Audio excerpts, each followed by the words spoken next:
하나님의 말씀은 신약성경 고린도후서 1장 3절에서 7절입니다. 신약성경 286쪽. 찬송하리로다. 그는 우리 주 예수 그리스도의 하나님이시요 자비의 아버지시요 모든 위로의 하나님이시며 우리의 모든 환난 중에서 우리를 위로하사 우리로 하여금 하나님께 받는 위로로서 모든 환난 중에 있는 자들을 능히 위로하게 하시는 이시로다. 그리스도의 고난이 우리에게 넘친 것 같이 우리가 받는 위로도 그리스도로 말미암아 넘치는도다. 우리가 환난 당하는 것도 너희가 위로와 구원을 받게 하려는 것이요 우리가 위로를 받는 것도 너희가 위로를 받게 하려는 것이니 이 위로가 너희 속에 역사하여 우리가 받는 것 같은 고난을 너희도 견디게 하느니라. 너희를 위한 우리의 소망이 견고함은 너희가 고난에 참여하는 자가 된 것 같이 위로에도 그러할 줄을 알미라. 아멘. 하나님의 은혜 가운데서 구호를 삽니다. 그런데 교회에서는 예배를 드릴 수 없는 그런 형편에 처해 있습니다. 코로나19가 대구 지역에 다시 재유행할 기미가 보이자 대구시에서는 집합 금지 명령이라는 행정명령을 내려서 교회에서 사람들이 모여 예배 드리는 것을 허락하지 않고 비대면인 영상을 통해서 예배 드리라 그렇게 권하고 있습니다. 사랑하는 성도 여러분, 오늘 우리는 종말의 세 가지 징조 속에서 살고 있습니다. 그 첫째는 무엇인가 하면 인공지능입니다. AI로 대변하는 이 인공지능은 사람들의 미래를 불확실하게 합니다. 대량 실업을 예고하기도 합니다. 단점만 있는 것이 아니라 장점도 대단히 많아서 갈등하고 있습니다. 또 다른 종말의 징조는 기후입니다. 기상이변이 세계 모든 사람들에게 현실이 되고 있고 특별히 우리나라도 유례없는 긴 장마를 지났습니다. 또 8월, 9월, 10월까지 연이은 태풍이 계속되고 있음을 보게 됩니다. 이것은 무엇을 말하는가? 우리가 일상적인 삶을 영위하는 데 있어서 예측할 수 있는 기후는 사람들을 편안하게 합니다. 그러나 예측하지 못하는 변화는 재앙이 됩니다. 금년에 전 세계는 허리케인, 폭염, 대홍수, 유례없는 북극 빙하의 상실 이러한 것들을 통해서 기상학자들이 지구 온도가 2도만 더 높으면 존재하기 어려운 그런 기막힌 상황이 될 것이라고 경고하고 있습니다. 사랑하는 성도 여러분, 여기에 코로나 팬데믹이 찾아온 것입니다. 이것은 지구촌 시대라는 말을 현실화시켰습니다. 그동안에 글로벌이라는 말은 정말 정보를 공유하고 생활을 공유하고 일일 생활권 속에서 미국이든지 유럽이든지 얼마든지 갈 수 있다 그 정도였는데 코로나19는 상황을 더 악화시킬 뿐 아니라 단축시켜서 미국의 일이 우리의 일이 된다라는 것이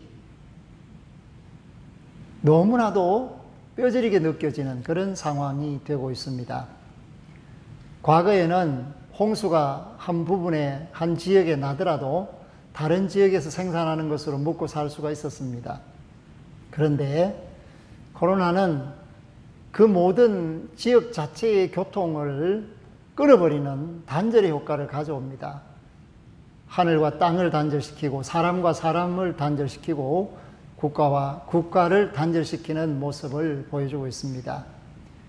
이러한 상황 속에서도 우리는 희망의 끈을 놓지 않아야 하는데 그것은 우리 주 예수 그리스도께서 이러한 상황을 알고 계시고 동시에 이 땅에서 고난 속에 있는 사람들을 살리시기 위해서 스스로 보좌를 버리시고 고난을 찾아서 오신 주님이시기 때문에 그렇습니다. 주님은 고난의 주님이십니다. 그 고난은 인류를 위한 고난이요, 구원을 위한 고난이요, 하나님의 사랑을 온 세계 천하 만민에게 보여주시고 들려주시기 위한 고난입니다. 그렇기 때문에 보좌를 버리시고 성육신하신 것이 고난입니다. 하나님이 사람이 되신다. 이것은 정말 엄청난 일일 뿐 아니라 하나님 입장에서 보면 고난이죠. 전능하신 분이 유한한 인간에게 구속되는 그러한 모습을 스스로 택하신 것. 왜? 그러한 상황 속에 있는 인간을 사랑하시고 구원하시기 위해서입니다. 물질적으로 나실 때부터 가장 가난한 극한 가난 속에 태어나셨습니다. 머무실 곳이 없어 마국간에서 구유에 누이는 이러한 탄생, 이것은 하나님께서 모든 것을 가지신 분이신데 모든 것을 포기하신 분으로 이 땅에 오셨다라는 것을 말해주고 있습니다. 예수님의 생애는 피와 땀과 눈물의 생애입니다. 그 걸음걸음은 사랑의 걸음걸음입니다. 그럼에도 불구하고 기득권층에서는 또 로마 제국에서는 그 예수님을 두려워하고 이해하지 못하고 산헤드린 공회에서는 사형을 언도합니다. 그리고 그들이 사형 집행권이 없었기 때문에 로마의 총독이었던 빌라도를 찾아가서 예수님을 사형시킬 것을 원하게 됩니다. 이러한 과정 속에서 예수님은 십자가에 못 박혀 죽으십니다. 사랑하는 성도 여러분, 오늘 사도 바울이 고린도후서 1장 3절에서 우리에게 하시는 말씀이 뭐냐? 그것은 우리 주 예수 그리스도의 하나님은 자비의 아버지시고 모든 위로의 하나님이신데 어떻게 우리를 위로하실 수 있는가? 그것을 5절에서 말합니다. 그리스도의 고난이 우리에게 넘친 것 같이 우리가 받는 위로도 그리스도로 말미암아 넘치는도다. 아멘. 그리스도의 고난이 우리에게 넘쳤다. 그것은 하나님의 사랑이 넘쳤다. 죄인인 인간을 구원하기 위해서 인간의 모습으로 이 땅에 오신 주님이 아무도 감당할 수 없는 그 죄짐의 무게를 친히 지시고 골고다 언덕길을 올라가시고 그 십자가에 못 박히시는 사랑, 그 사랑을 실천하기 위하여 겟세마네에서 땀이 핏방울 되듯이 눈물로써 기도하는 그 모습 속에 우리는 그리스도의 고난이 어떠함을 다시 한번 깨달아야 합니다. 그렇기 때문에 예수님은 십자가에서 말씀하십니다. 다 이루었다. 인간의 죄의 문제를 해결할 수 있는 유일한 방법을 예수님께서 이루셨습니다. 그리고 공중의 권세 잡은 자들 사탄에게 종살이하며 죽음의 길을 가던 인간을 해방시키는 구원의 큰 역사를 시작하셨습니다. 그런 주님께서 장사 지낸 바 되셨다가 사흘 만에 부활하심으로 우리는 위로를 받습니다. 예수 그리스도를 믿음으로 구원 얻는 것이 확실하다는 사실을 깨닫게 됩니다.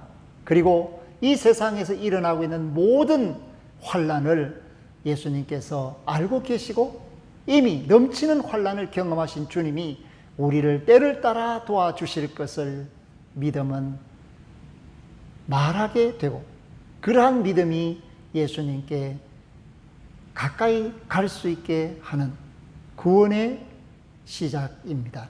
그렇기 때문에 요한복음 14장 11절에서 아버지가 내 안에, 내가 아버지 안에 있는 것을 믿으라 하신 주님은 오늘 저와 여러분에게 말씀합니다. 내가 너희 안에, 너희가 내 안에 있는 것을 믿으라고.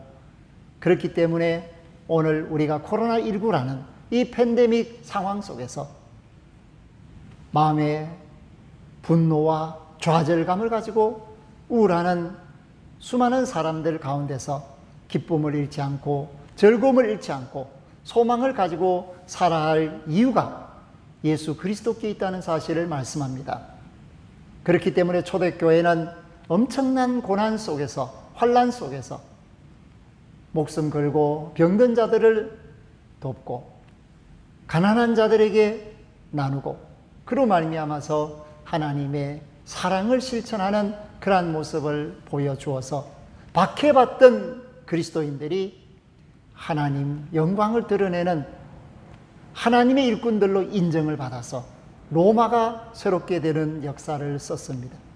오늘 우리도 이 어려운 시절에 하나님의 교회가 주의 영광을 드러내는 유일한 방법은 뭔가?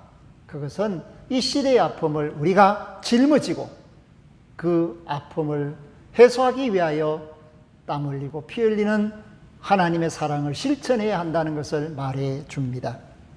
그렇기 때문에 오늘 저와 여러분들은 하나님의 수에 들어야 합니다. 하나님이 기뻐하시는 믿음의 사람이 되어야 됩니다. 이사야 선지자는 이사야서 2장 22절에서 이렇게 말합니다. 너희는 인생을 의지하지 말라. 그의 호흡은 코에 있나니 수에 칠 가치가 있느뇨. 이 세상에서 그냥 살아있는 사람은 수에 칠 가치가 없다는 것을 말씀하고 있습니다. 그렇기 때문에 예수님이 내 마음에 내가 예수님 안에 있어서 기도할 때 수에 칠 가치가 있는 믿음의 사람이 되는 것입니다. 그러므로 사무엘은 사무엘상 12장 23절에서 나는 하나님 앞에 기도 쉬는 죄를 결코 범하지 않겠다 말해주고 있습니다. 오늘 우리가 가정예배를 드릴 때도 영으로 하나님이 함께 하신다는 사실을 알아야 합니다. 그러므로 예배하는 자가 신령과 진정으로 예배할 때 위로를 받고 새 힘을 얻고 하나님이 주시는 말씀대로 생활할 수 있는 세상의 소금 빛이 될 수가 있습니다. 바울은 오늘 이 짧은 본문을 통해서 우리에게 위로라는 말을 10번이나 하고 있습니다. 넘치는 위로. 그렇기 때문에 예수 그리스도의 고난을 생각하면 세상의 모든 환난을 이길 수 있고 그 세상의 모든 환난을 이길 수 있는 자는 이미 다른 사람의 위로가 되고 동시에 하나님의 위로를 전할 수 있는 하나님의 일꾼으로서 쓰임받게 되는 것을 말합니다. 그래서 바울은 위로받게 된 구원받는 성도들을 향하여 너희의 위로가 우리의 고난이라도 기쁘다고 고백할 수 있었습니다. 잠자지 못하고 먹지 못하고 박해를 당해도 핍박을 받아도 예수 믿는 사람이 한 사람이라도 더 늘어나면 그가 죄와 사망에서 건짐받기 때문에 복음을 전하는 일꾼으로서의 위로를 받고 복음 전함을 받은 사람은 새로운 삶을 살기 있기 때문에 하나님의 자녀가 되어서 하나님의 나라를 상속받는 소망 가운데서 생활할 수 있는 은혜 안에서 위로를 받는 것입니다. 오늘 저와 여러분들은 1885년 4월 5일 부활절 아펜젤로와 언더우드가 제물포 항에 첫 발을 내딘 후 135년을 살고 있습니다. 우리나라 개신교 역사가 2020년에 135년이 된 것입니다. 그간 한국교회는 이 나라를, 이 민족을 위하여 기도하였습니다. 그리고 지금보다 더 어려운 상황 속에서 눈물로써 피와 땀으로써 조국을 위하여 조국의 아픔을 가슴에 안고 등에 짊어지고 하나님의 영광과 구원의 복음을 선포하며 고통 속에 있는 우리의 이웃을 품 안에 안았습니다. 그리하여 일제의 잔악한 통치를 이겨내고 독립된 나라를 만들었으며 6.25의 엄청난 상처를 씻어서 새롭게 하는 일에 쓰임을 받았습니다. 뿐만 아니라 오늘 근대화된 새로운 나라를 건설하는 일꾼으로서 한국교회는 엄청난 공을 세웠습니다. 이제 와서 우리가 공든탑을 무너뜨릴 수는 없습니다. 그렇기 때문에 한국교회가 정말 초심을 찾고 이웃을 향하여 근심을 주는 공동체가 아니라 위로를 주는 공동체가 되는 것이 오늘 우리의 사명입니다. 비록 그로 말미암아 환난을 당할 수 있습니다. 고난을 당할 수 있습니다. 어려움을 겪을 수 있습니다. 마음고생을 할 수 있습니다. 그렇지만 예수님을 생각하십시오. 예수님의 고난은 넘치는 고난이었습니다. 바로 나를 위하여, 우리를 위하여 하나님이 사람이 되신 그 고난 속에서 인간이 가지고 있는 모든 문제를 해결해 주셨습니다. 그렇기 때문에 오늘 예수님 대신에 우리가 세상의 문제를 해결해 줄 수 있는 위로자들이 되는 것, 그것을 보좌 우편에 계신 주님은 원하시고 계시고, 나를 이끌고 우리를 이끄는 성령께서는 그 일을 할 수 있도록 능력을 주시고, 또 지혜롭게 슬기롭게 이 고난의 때를 이겨서 넘치는 위로로서 하나님의 사랑을 전가하는 삶을 사시기를 원하십니다. 이 9월에 그러한 열매를 맺어서 하나님께 영광 돌리는 저와 여러분들이 되시기를 주의 이름으로 부탁하며 축복합니다. 아멘. 하나님의 사랑 가운데서 두 손 들고 기도합니다. 온 세계 천하 만민을 긍휼히 여겨달라고, 코로나19 이 팬데믹 상황이 속히 마무리될 수 있도록 하나님, 이미 인류는 1차 세계대전을 경험하며 스페인 독감을 통하여 팬데믹을 경험하였습니다. 그때도 사회적 거리두기가 등장했고 마스크 쓰기가 등장했습니다. 그러나 오늘 우리는 그때 당시와 다른 세계 속에서 남들보다 더 큰 은혜와 능력을 가지고 세상을 돌보며 섬길 수 있는 체제가 갖추어져 있습니다. 고난이나 절망이나 아픔이 사람들 마음에 근심거리로 멍이 되지 않게 하시고, 오히려 용기와 희망과 소망을 주는 결단으로 성화되게 하여 주옵소서. 오늘 넘치는 고난으로 넘치는 위로를 주신 주님을 잊지 않게 하시며, 주님의 뜻을 깨달아 섬기는 종들이 되고 사랑을 실천하는 공동체로서 소망의 공동체의 영광을 회복하게 하옵소서. 우리 주 예수 그리스도 이름으로 간절히 기도하옵나이다. 아멘.